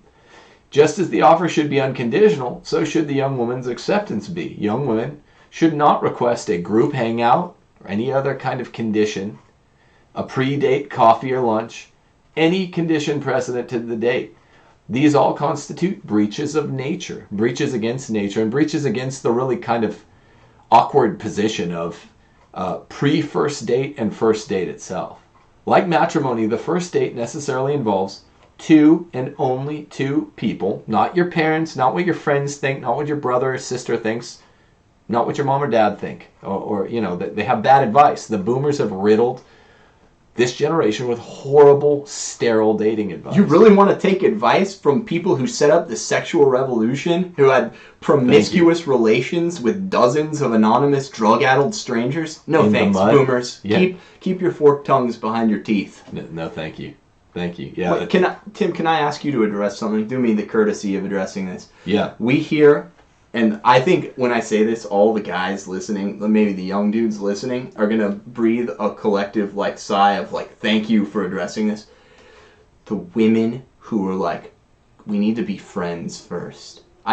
Please take this dishonest, false bit of wisdom and just crumble it right now, because I'm sick of that. It's bad. It's counternatural. It's not the way that Christian courtship works. Let's just say this: it's unchristian. Courtship is set apart, and it literally will become holy or sanctified through matrimony if it works out well, if the conditions work out well. So it should not begin as a friendship. Now, my wife and I began as friends because we were each dating other people. Right, accidentally. Became really close, accidentally. But the purpose of ordinary Christian courtship is it should be utterly different from the beginning of a friendship. And further this, people love hitting you with, oh, I'm the exception to the rule, you just hurt my feeling. Well, I mean, I'm the exception on this case. Teleologically, what your goal ought to be is just, this girl's pretty, I want to ask her out. And I want to see if she's a good person, and I want to see if there's a high enough amount of complementarity between us to go on a second date. That's how it works. That's the state of nature. Men are they're hanging it out there. It's a little nerve-wracking. I did a lot of dating in college. Dated a lot of people that I just said, oh, you're pretty. Then you go, okay. Right, and God created that. In virtue. God created the attraction to the fair sex and vice versa, so that, yes, you're pretty. So, like all rightly ordered passions, this leads you to truth as long as it remains rightly ordered. Right. So if you see someone that's pretty, that sparks an interest for you to approach them and want to see if perhaps this is the person with whom you're going to share this vocation. An interest which can die on the vine if they're immoral or not interested in you. It can die on the vine for either party. Usually if a girl accepts the invitation of a young man, a young woman accepts the invitation tendered to her by an interested young man, then it means they're both sufficiently attracted to go see now if they share goals. I want to live my life in the sacraments. You should talk about this. It's not taboo. Society has culled us to the point where we feel embarrassed. Probably most of the people out there listening don't. But go ahead. Yeah, I mean, the point is, it is natural to, and in the first step, all a young man has is, oh, that girl's pretty. I'm going to go ask her for a date, and my heart's going to be racing. is a little nerve-wracking. I won't be crushed if she says no. So young women, don't say yes and then later back out.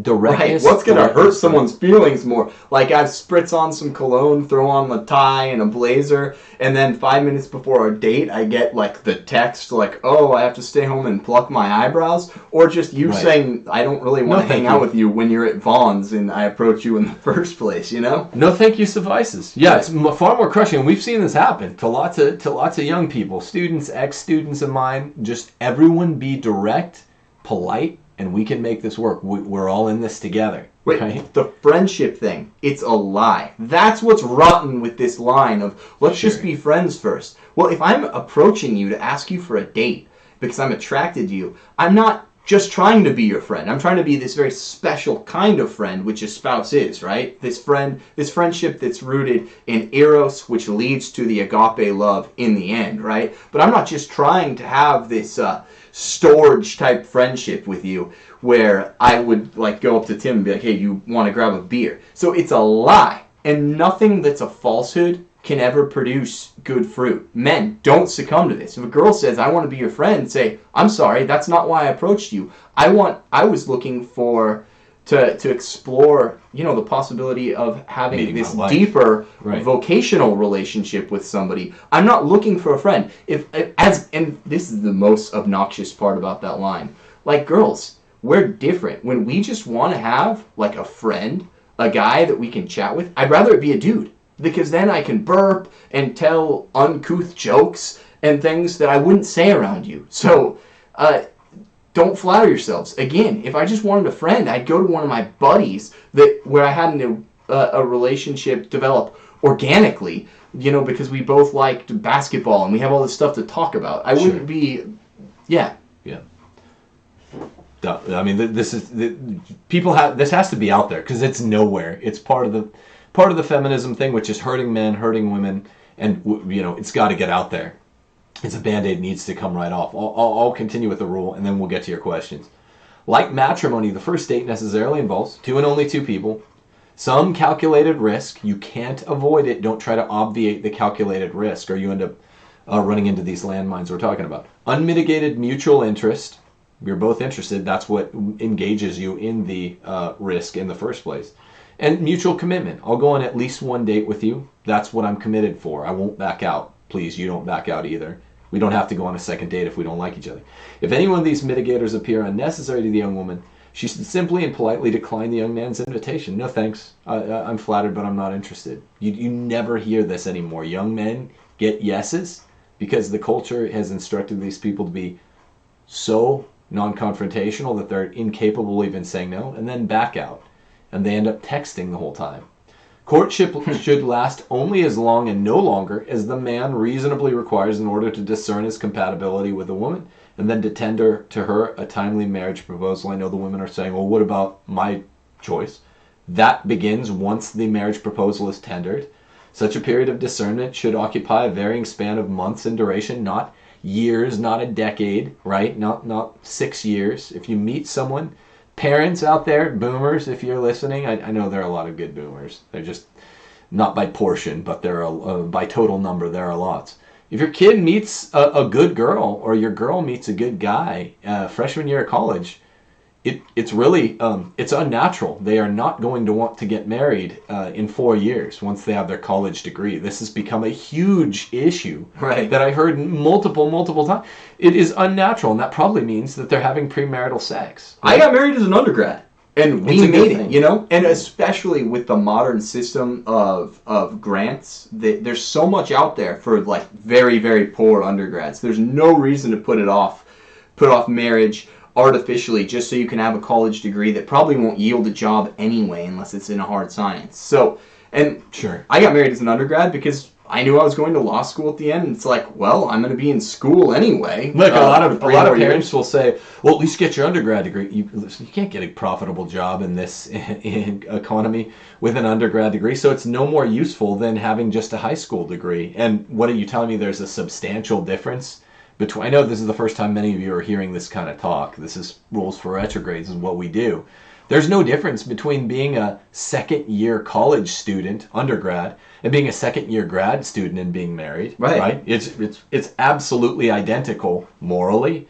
The sacraments, the church instructs people to, whether you're going to the cloth or you're going to matrimony, to get it done as early as possible. Now, those of you out there who contacted me and said, this has been really hard. Many of you said I've been faithful this whole time, just haven't found good guys.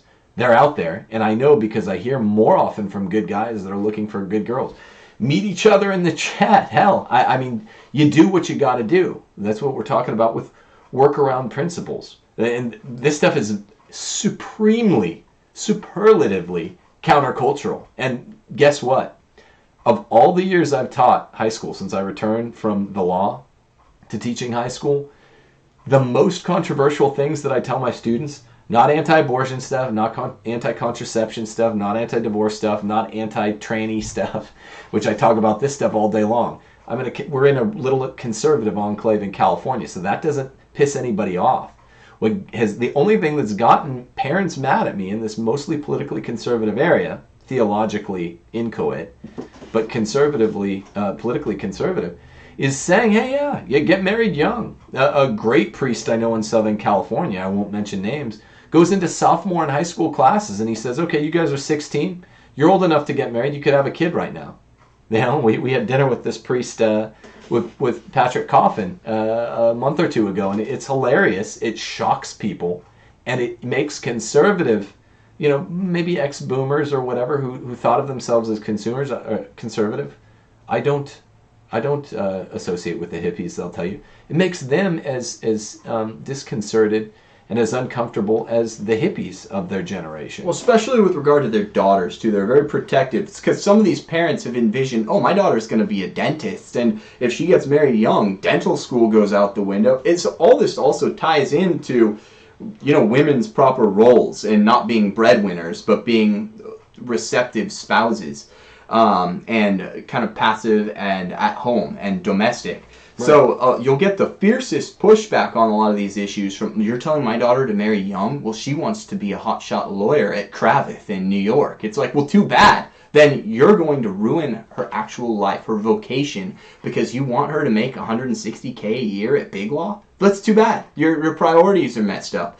Then you got to pick. So one of the things that I would say to young women, that this is another constant theme. You're too busy. I hear it from my friends who are approaching for dates. Being available is very attractive. And so many women these days, and probably men too, but I'm hearing mainly feedback from my friends who are, of course, guys. They're busy with just a bunch of activities, getting ready for careers. And if you're always busy, how are you going to have time to have a serious courtship? You can't. You have to have some downtime. And if you're talking to your faithful Catholic courter, your suitor, about your career all the time, he's going to find a woman who wants to be domestic and wants to have children and be at home with the kids. It's a really big turnoff for faithful men if you're really committed to a career. Here's what a faithful Catholic man wants to hear from like a date about, what she's doing right now. Okay, yeah, I'm in nursing school so that I can provide for myself until such time as I meet a suitable man and can get married and have children, and then I want to be at home. But you don't hear that anymore. At which point I will gladly trade it all in, because that is not my vocation. Relinquish the obscene career so that I can do something far more worthwhile and far more satisfying. Sublime. The rearing of our children, the education of our children. Yeah, that's truly what the young faithful men, the non-betas, the non-cucks out there want to hear. But they don't hear it. What they hear, they go to dinner and it's basically like a long interview about a woman, about her future career path, and you have to pretend to be interested and not yawn through it so she doesn't get offended, because a lot of modern women get offended over the slightest, over trifling things, and that's what it is. And it's very off-putting and gross, and it's like, well, I'm going to kick this ball down the road 3 weeks until I establish enough attraction so I can tell her what I think of her idea of having this lifelong career as like a nurse or a dental hygienist, and try and disabuse her of her commitment to this spurious false vocation of career. Yeah, it becomes a weird game when you're virtual strangers with someone in the dating scene, and obviously we know more young men than young women, but I'm a teacher as well, so I know both. It's really toxic that from preschool onward, we're filling the heads of young women with the notion of, oh, what do you want to be, an astronaut or a WNBA player? And I tweeted about this, Tim. It's the Barbie. Remember the Barbies that we've seen? It's in everything. It's in everything. All Barbies have occupations now. And Right. there's like a line of Barbies that's, what do you want to be? And it's never just like a stay-at-home mom who cooks for her husband and takes care of her kids. It's always like astronaut Barbie, physicist Barbie, mathematician Barbie. Newsflash, women aren't really that great at the STEM fields. I'm sorry, it's not me, it's God's design. We should stop pushing them in that direction. Further to that, it's disrespectful to stay-at-home moms. We're not the first ones to say that, because that's a kind of positive tincture that the comment takes on. You can say any of this if it's sort of a positive tincture. So other people do sometimes say that. It's really negative and hurtful, if I can borrow some of their parlance, to stay-at-home moms to just say, oh, you're like a glorified man. I was surprised that I think it was in a dialogue with Trent Horn, following upon our feminism debate, that he said that a motherless wife that's taking care of the home, making it beautiful, making it special, making it more than just a house, this is like a glorified maid. This is really the attitude of the world. It's not the attitude of the patrimony of the church, the timeless Christian tradition on beautiful matrimony. Okay, so let's do this. Questions. Let's take some questions. Yeah. One guy asked how much I bench pressed. I'm happy to say this, that I got up 2 plates 8 times today. So I was feeling rather good today. I haven't maxed out in a while. Right now, or if I max out, a reasonable anticipation would be 275 or 270. But yeah, 2 plates 8 times. I was feeling rather good. I did that right before I came home and did this. One guy, Dave, I think this is a good question for you. Word Bearer asks, I'm curious, and he's asking my opinion, but I think you're better equipped to answer this, on how the creation of the Novus Ordo isn't a violation of Canon 13 of Trent Session 7, right? I don't know. I'm going to have to look that up. Well, we don't need detailed answers. How can we morally go to a Novus Ordo with weekly sacrilege? Well, okay, so I'll take it. It's a disciplinary question, right? So disciplines can change, and one pope cannot bind future popes to a discipline of the church. It can't be done. So it's that simple. We have to acknowledge, we're taking Mr. Horn respectfully to task for saying that doctrines can't change. We have to remind fellow traditional-minded people that even if it's for the worse, disciplines in the church can change. And so if a priest is doing a sacrilege at your local parish at Mass, and it does happen often, you talk to people about it, you inform them, but you're not responsible for that unless you are formally cooperating with it, meaning at the very least rooting for it, which right. I'm sure you're not. And the substance of the liturgy, the liturgy of the Word, the liturgy of the Eucharist, it hasn't changed. These things have, the real presence inheres in the new Mass. It's truly an act of the church when we proclaim the liturgy of the Word at the new Mass. It doesn't matter, the rites, these things are not unchangeable. They're not immutable. The church does have authority over, to a certain extent, her own rites. Now, some things are going to be essential. There's the form of sacraments and the matter of sacraments. Certain things are going to be essential. Saying, I absolve you of your sins, for example, in confession. That's something that's always you're going to have that, because that is like the essence of the sacrament. That's when these words are efficacious. It's efficacious speech. There's always going to have to be the words of consecration at the Mass. This is my body, this is my blood. So there will have to be that. But the way certain things are done, the rites that are on the peripheries of the Mass, whether what the language of the Mass is, what words we use for the penitential rite, what words we use. I mean, even for the consecration, there's many different Eucharistic prayers. Sure, right? that gets stickier because some of them are so plainly worse. But Christ is present at the Novus Ordo, which is why right, we. that's You the know, I bottom hear line. some in some circles that speak about Novus Ordo in almost a blasphemous way.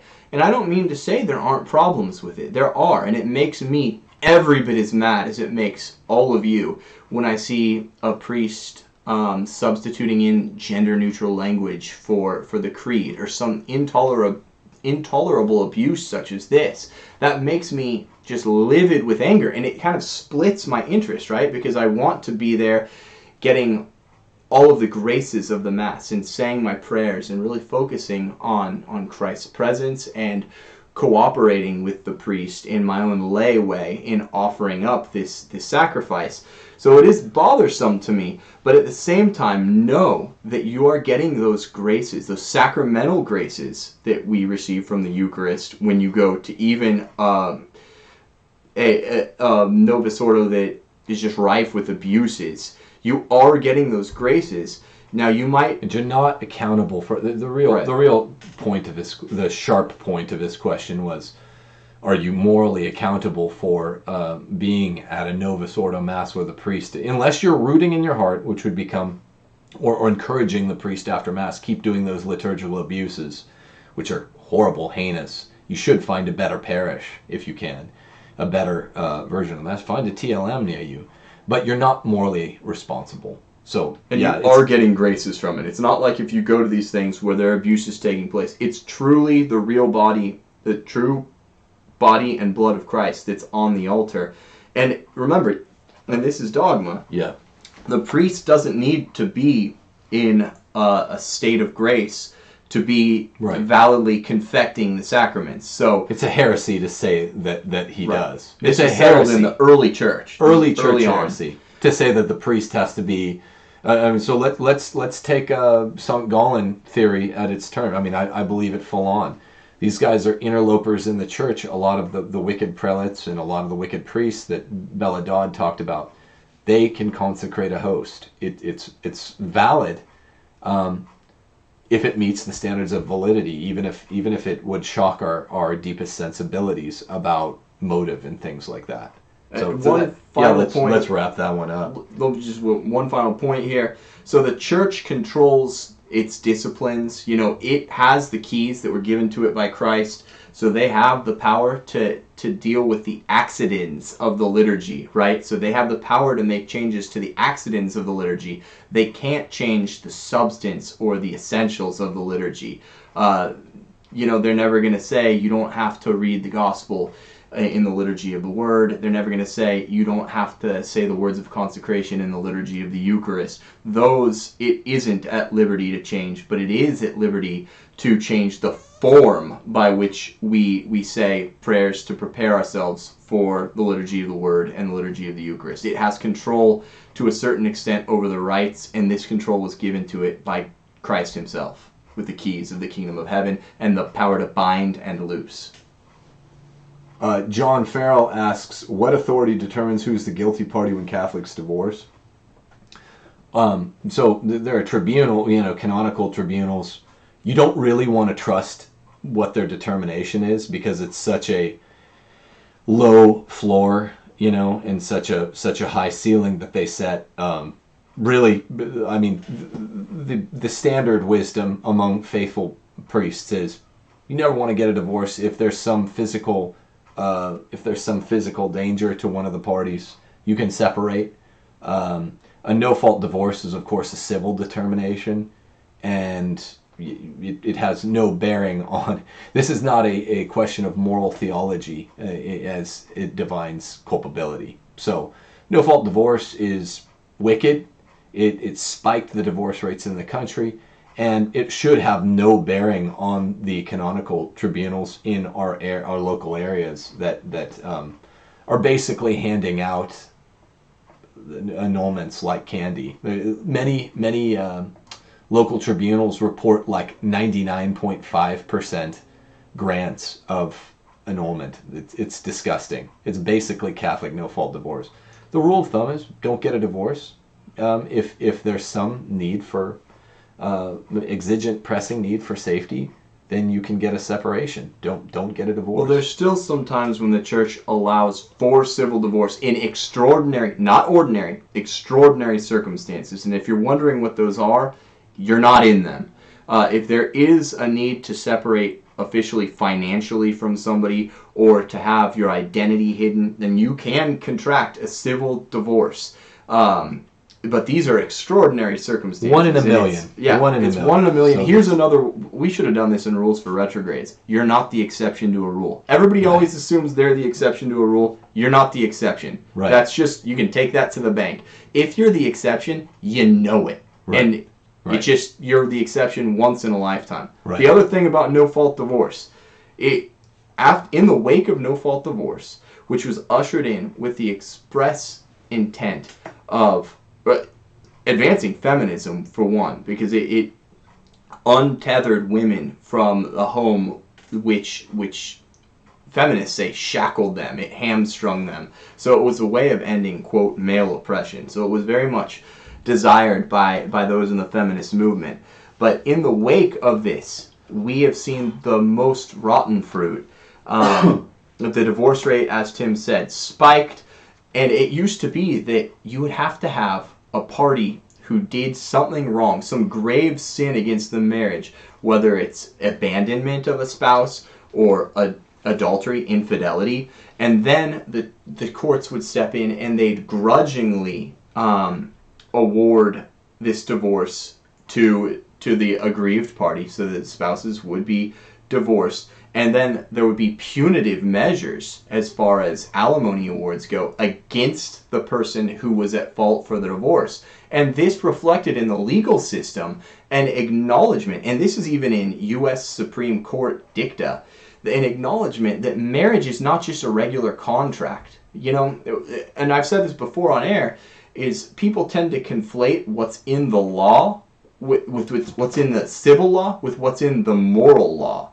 And this is a dangerous notion. But so our civil law used to reflect, to a certain extent, not perfectly, but the sanctity of marriage. And it no longer is reflecting the sanctity of marriage because no-fault divorce. You can just get a divorce on a whim. The reason it's so called no-fault divorce is because neither of the spouses need to be at fault for a divorce. So you can just go to a court and petition for a divorce, say, whatever, irreconcilable differences, and you basically have a right to leave your family. So you can get married one day, and then the next day be like, I don't want to be married. I'm going to break my vows till death do us part, because that's the marriage vow, right?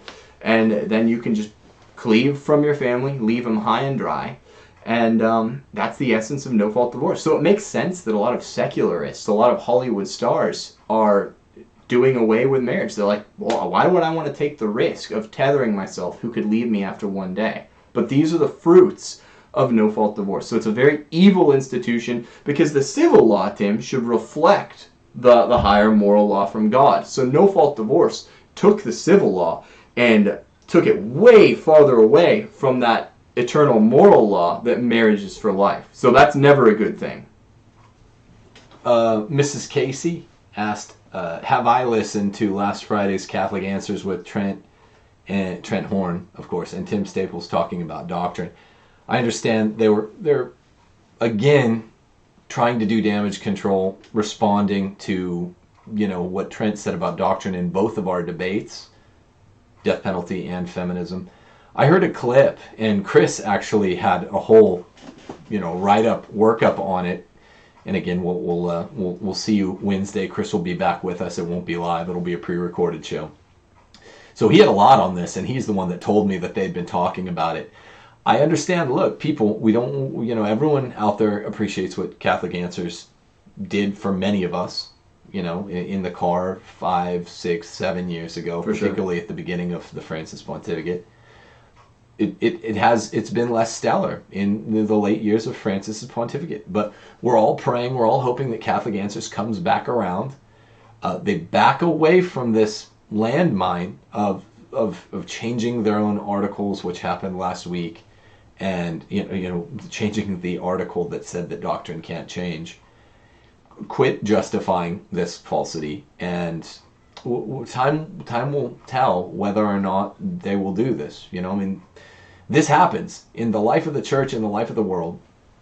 This happens where you see, sometimes characters develop for the better and become virtuous in certain eras when there is a man in charge, a pontiff, who certain parties feel obligated wrongly to carry water for, to justify, to back justify. It can enculturate really bad habits. And that's, I think, partly what's happened, but they're good people. We don't want to frag them. They're dead wrong about doctrine being changeable. And we're going to pray for them and hope for the best and hope that Catholic Answers gets back to doing their really good work. And we probably will come to you with probably a whole show on the doctrine issue. Well, I think what they're doing, Tim, and tell me if this is your impression too, is they're starting with the premise that Pope Francis, during this pontificate, can't have done all of these things that are contradicting so much of tradition, and then they're retrofitting into that like sacred premise all of the facts and kind of bending them and twisting them and contorting them so that we can avoid concluding that maybe Pope Francis, in his ordinary magisterium, has made some mistakes. I think that's my impression. Yeah. I think where all this is coming from, including the change to the death penalty last year, including a whole litany of errors that were written into Chapter 8 of Amoris Laetitia, large swaths of Laudato Si. I wrote a big write-up on it and no one would publish it back in summer of 2015. I was saying I was one of the guys out there publishing and trying to publish on the errors of this pontificate relatively early on. I think that is what it is. It's, as Archbishop Fulton Sheen would often say, if you don't act as you believe, soon enough you will believe as you act. And I think in a sad way, but not in not an unforgivable one, and not one that's not reconcilable. They can walk away from that precipice. That's what's happened to some extent with some of the people at Catholic Answers. And you can back away from a precipice. Just admit, okay, look, we had this wrong. Actually, we had it right before. Doctrine can't change. And we are just, humbly, with a Holy Spirit, with a sanctified mind, we are awaiting brighter day in the church in a different pontificate. And the wise man loves rebuke. That's from Holy Scripture. I would say, well, I don't know if I want to jump into it too much, but I think there's a bit of wordplay going on here also with the word doctrine, because doctrine really just comes from the word teaching. And so the church, sure, early theologians even think about like St. Augustine in the early centuries of the church, the patristics, have had some wrong ideas about, say, St. Augustine would have said that all, even conjugal sexuality, is at least venially sinful because you're, losing full continence over the loins, for one. And, of course, the church has come to reject that point of view. As a matter of fact, you get a dose of sacramental grace each time you're in the state of grace and you, with your spouse, engage in a conjugal embrace, because it's a renewal of marriage vows. Each time it's a full act of self-giving. So obviously there have been some erroneous views held from the early church on a few issues, scant issues, but that was never what we would call doctrine, although that was teaching. Really, when we say doctrine nowadays, what are we talking about, Tim? We're talking about the immutable corpus of timeless truths, right? The deposit of faith. The deposit of faith, yeah. Yeah, the deposit of faith is what we...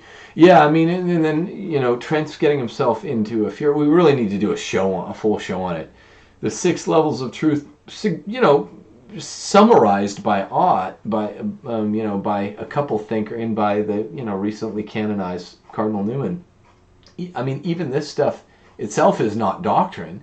So they're giving us reasonable ways to think about what's changeable and what's not changeable in the life of the church, the deposit of faith. But the fact of the matter is this. It's a shortcut. It's an end run. We know based on the indefectibility of the church that it cannot 1,500 years ago or 500 years ago have told people that they can flee to the safety of a moral position that has now been reversed, or a faith position that has now been reversed. And it's canon 750, right? Especially with these truths that are in sacred scripture, like wives need to learn to be submissive to their husbands and be domestic, Titus 2:5.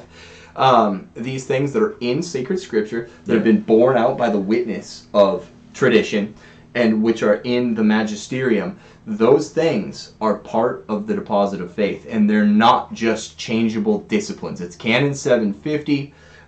One other thing, just calling to mind, I brought up the point about retrofitting all these points to kind of shield the Pope from accusations of error. Yeah. And I would ask you, historically, if we were under the reign of Honorius I, Pope Honorius I, who was, after his death posthumously, was excommunicated for teaching monothelitism, which is the erroneous belief that Christ only had one will, the divine will, and not a human will as well. Would we have had to bend over backwards to say, oh, he didn't err? Would we have had to say, this is a doctrine that can change? I mean, is that where we're going with this? Where we actually have to speak against the immutable corpus of the faith in order to preserve a pontiff? What is bigger, the depositum fide or one pontificate? Yeah, right. It was one man acting out of sorts with regard to the equipoise of his office. So yeah, this is an issue. I think we do need to dedicate a whole show to this. We haven't really done just a one-issue show yet. We'll get to that soon. We have our interview with Susan from Parish Council later this week. That's going to be dynamite.